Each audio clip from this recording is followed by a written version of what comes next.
0046 dan teman saya Aina Mailisti dengan NIM 243200031.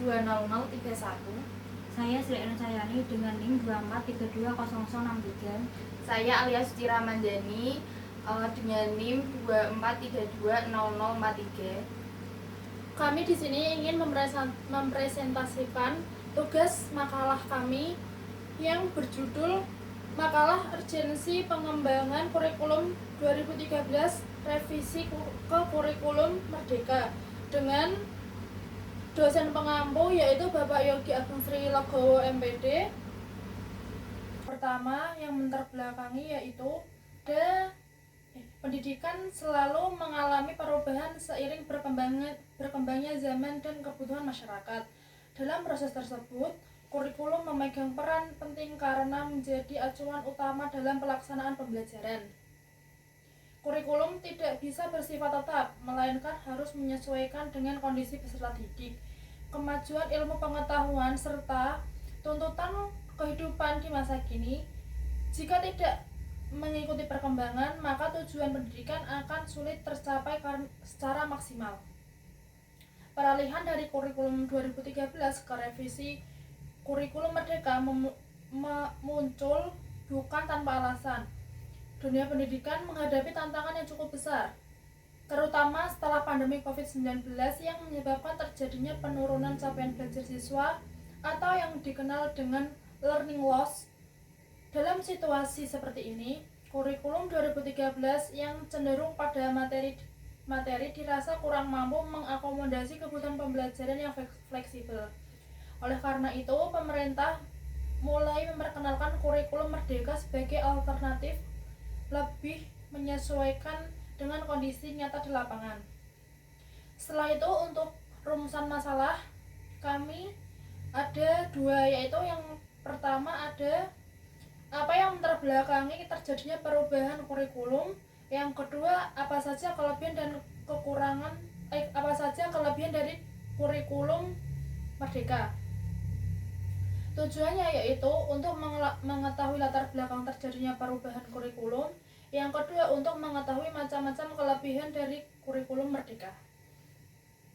Selanjutnya kita akan membahas tentang kurikulum merdeka. Kurikulum merdeka merupakan sistem pembelajaran yang memberikan fleksibilitas kepada sekolah, guru, dan siswa dalam proses belajar. Ada beberapa faktor yang melatar belakangi perubahan kurikulum. Yang pertama itu adanya learning loss akibat pandemi COVID-19 yang menyebabkan penurunan pemahaman siswa.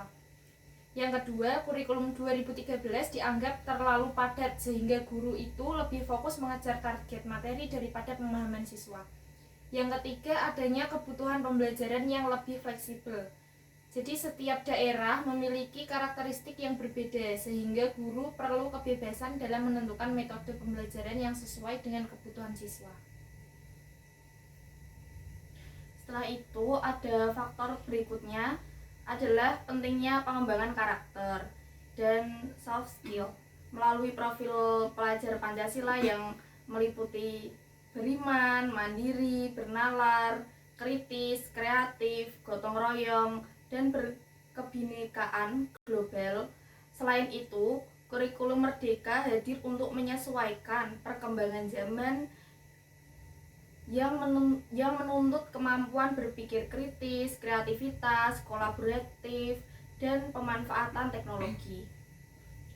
Faktor terakhir adalah hasil evaluasi pendidikan nasional dan internasional seperti PISA yang menunjukkan bahwa kemampuan literasi dan numerasi siswa Indonesia masih perlu ditingkatkan. Oleh karena itu, diperlukan kurikulum yang lebih relevan dengan kebutuhan masa kini. Selanjutnya ada kelebihan dari kurikulum merdeka. Yang pertama yaitu pembelajaran lebih fleksibel sehingga guru dapat menyesuaikan metode pembelajar dengan kebutuhan siswa. Yang kedua, pembelajaran berpusat pada peserta didik sehingga lebih aktif dan mandiri. Yang ketiga, fokus pada pengembangan karakter melalui profil pelajar Pancasila. Yang keempat, materi lebih sederhana dan mendalam sehingga siswa memahami konsep bukan sekadar menghafal. Yang kelima, adanya proyek penguatan profil pelajar Pancasila atau P5 yang membuat pembelajaran lebih kontekstual. Selain itu, guru memiliki ruang untuk berinovasi, tekanan akademik siswa berkurang, dan pembelajaran lebih adaptif terhadap perkembangan zaman. Kesimpulannya, kurikulum merdeka merupakan upaya pemerintah untuk meningkatkan kualitas pendidikan melalui pembelajaran lebih fleksibel, berpusat pada siswa, serta berfokus pada pengembangan karakter dan keterampilan abad ke-21. Sekian presentasi dari kelompok kami. Apabila ada ucapan atau salah kata tutur bahasa kami yang kurang berkenan, kami ucapkan permohonan maaf yang sebesar-besarnya. Assalamualaikum warahmatullahi wabarakatuh. Waalaikumsalam.